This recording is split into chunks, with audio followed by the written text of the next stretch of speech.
Hi. Today I want us to look at something that's very important for your life and for the people around you.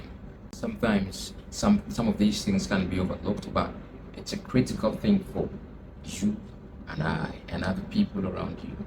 And I think that is necessary for you to take note of all of these. I want us to discuss temperaments. They have connections with how you live your life. What are temperaments actually? Temperaments are inherent traits or behaviors of people, and that has an influence over how they live their lives and how they relate with people and their environment. Because of temperaments or the temperament of someone, you may think that they are not friendly. You may think they are proud. You may think they don't care about people, but that's their personality. The good thing also is that we are able to control our temperaments, because that's very important. You cannot have a dominant temperament and not be able to balance the life. It means that a lot of things in your life would suffer. I want us to look at the 4 key temperaments and then look at how we can work around our lives. But I don't want you to forget about this. There is a book by Tim LaHaye who has talked a lot about temperaments. He has a book called The Spirit Controlled Temperament. And he has another book talking about why you act the way you act. That's the title, correct? So you got to look at it. So I want to look at the 4 temperaments. Number 1, sanguine. These are people who are cheerful. These are people who are social. These are people who are optimistic, and they enjoy being around people all the time, and they want to have new experiences. They are often spontaneous and enthusiastic about life. And so if you find these people and you are not one, or you're not a sanguine, you may think that they don't have problems in life. They are always happy. I mean, they are always excited. They are cheerful all the time, and they are social beings. And you may think they don't have problems in their lives. They do.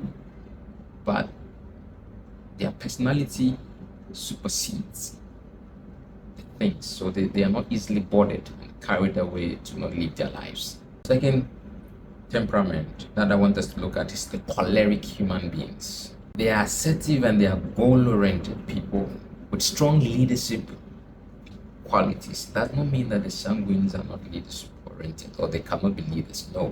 And the choleric individuals are decisive and determined in their actions. It's something that you look at mostly to say that these are people who mostly are looking at the win for them, whatever they want to achieve, the goal. It's the goal they are looking at. When you are meeting with the choleric and you are having to discuss something, they are looking at what they would get at the end of the day out of it. Nothing else. They are probably not thinking about the other person. They are looking at how to achieve the thing that is before them, the goal. And they are decisive. They are able to make decisions. The third temperament that I want us to look at is the melancholic, or the melancholy person, or the melancholic person. These are people who are thoughtful and detail-oriented individuals. They are analytical. They want to look at the details of everything. And they tend to be introspective about things. And they are sensitive as well. So you can make a statement as a choleric person and think that this is something that is really not a sensitive statement. But the melancholic person would see it as a very sensitive statement that you have made. That's the person's personality. And so you look at it in that perspective. And the fourth one is the phlegmatic person. These are patient human beings.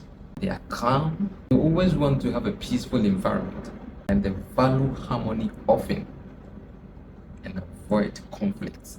Anytime there is hey anywhere, the phleg, because they want to have peace of mind.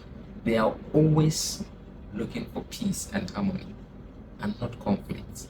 And so if you meet these kind of people, you may think that they are not fighting for certain things for themselves. No, That really doesn't matter to them. They are interested in their peace. With these 4 temperaments, maybe in another video we can look at how you can manage that in your relationship. We are looking at sanguine, the choleric, the melancholic, the phlegmatic. All of these 4 people, if the choleric says that we need this thing done today, the phleg may really not see it happening today because they are calm. They want to take their time to get the things done. Same as the melancholic person, because he wants to be detailed about it. They are mostly, the melancholists, they are mostly perfectionists. They try to perfect things. Sometimes it's not helping them because you will struggle to really be perfect in the things you do. Perfection is mostly not achievable.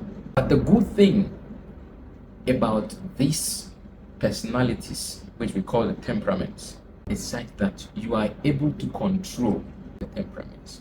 Tim LaHaye has a book called The Spirit Controlled Temperament, where if you are a choleric who is always wanting the thing to happen as it is, the moment you think about it, it should happen. If you are controlled in your thinking and your temperament, you would get to realize that, hey, it does not work like that. You would try to adopt a bit of phleg in your system so that you would calm down. Otherwise, you would mostly be getting tired of certain things. You would mostly think that other people are not working enough because you are always on the move. They are probably relaxed, getting things done in a calm and a peaceful manner. If you understand where you belong in these temperaments, it would help you to be able to relate with people, because when you understand who they are, they don't need to tell you really who they are, but you can look at their personalities, the way they do things, and assume that this is who they are. And so you, by your emotional intelligence, can work around them so that you maintain peace and harmony. Then you can leverage on the fact that you are emotionally intelligent, and so you are using it to be able to lead, to manage people around you. These are the temperaments. Where do you belong?